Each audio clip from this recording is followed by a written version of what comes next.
मेहनती राम और लालची सेठ। बहुत समय पहले की बात है।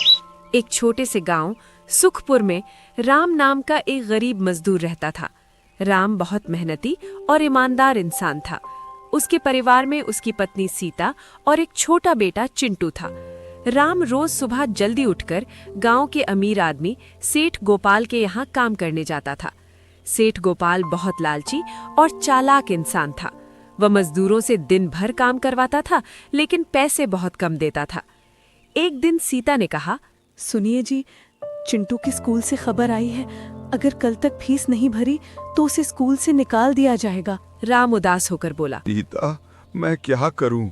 सेठ गोपाल बहुत कम पैसे देता है, मुश्किल से घर चलता है। सीता बोली, आप सेठ जी से पगार बढ़ाने की बात क्यों नहीं करते? राम बोला, ठीक है, आज मैं उनसे बात जरूर करूंगा। अगले दिन शाम को काम खत्म होने के बाद राम सेठ गोपाल के पास गया। राम बोला, सेठ जी, मैं रोज बहुत मेहनत करता हूँ, क्या आप मेरी पगार थोड़ा बढ़ा सकते हैं? सेठ गोपाल हंसकर बोला, अगर पगार ज्यादा चाहिए तो कहीं और काम ढूंढ लो। राम चुपचाप वहां से चला गया। उस रात राम बहुत परेशान था। अगले दिन वो जंगल की तरफ चला गया। जंगल में घूमते हुए उसे एक पुराना पेड़ दिखाई दिया। पेड़ के नीचे उसे एक पुरानी लोहे की पेटी पड़ी हुई मिली। राम ने सोचा, देखो इसमें क्या है। जैसे ही राम ने पेटी खोली, उसमें कुछ पुराने सिक्के थे। राम ने सोचा, अगर मैं इन पैसों से छोटा सा काम शुरू करूं तो शायद मेरी जिंदगी बदल सकती है। राम ने उन पैसों से लकड़ी खरीदना शुरू किया।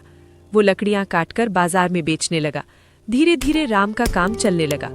कुछ महीनों बाद राम की छोटी सी लकड़ी की दुकान खुल गई। अब राम पहले से ज्यादा पैसे कमाने लगा। एक दिन राम ने गांव के बाकी मजदूरों से कहा, अगर तुम चाहो तो मेरे साथ काम कर सकते हो, यहाँ तुम्हें पूरी मजदूरी मिलेगी। सभी मजदूर खुश हो गए। अब सब लोग राम के साथ काम करने लगे। कुछ समय बाद सेठ गोपाल के पास कोई मजदूर नहीं बचा। सेठ को अपनी गलती का एहसास हुआ। वो राम के पास आया और बोला, राम, मुझे माफ कर दो, मैंने मजदूरों के साथ बहुत बुरा व्यवहार किया।